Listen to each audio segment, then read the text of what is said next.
এই জন্যে আমি বারবার আপনাদেরকে মনে করে একটা কথা, আমার জীবন থেকে উপলব্ধি করি একটা কথা, যে একমাত্র আল্লাহ ছাড়া এই পৃথিবীতে এবং পরকালে আমাদের আপন বলে কেউ নাই। বাকি সবাই সবার স্বার্থের জন্য আছে। মানুষ মানুষের অবস্থানকেই মূল্যায়ন করে, মানুষ মানুষের অবস্থানকেই মূল্যায়ন করে। আল্লাহ রাব্বুল আলামিন আপনার ভিতরটাকে ভালোবাসেন। দেখেন, আপনি যখন নামাজ পড়েন নাই, আল্লাহ পাক কিন্তু আপনাকে ধ্বংস করে দেন নাই।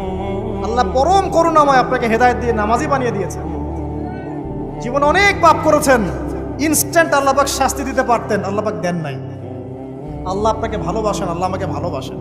আল্লাহ পাকের এই ভালোবাসার ঋণটা শোধ করার জন্য হলেও নামাজি হয়ে যান, আল্লাহর পথে ফিরে আসেন, দিনের জন্য কিছু করেন, দিনের ফিকির করেন, পড়াশোনা করেন। প্রিয় ভাইরা, আল্লাহ পাক তৌফিক দান করুন।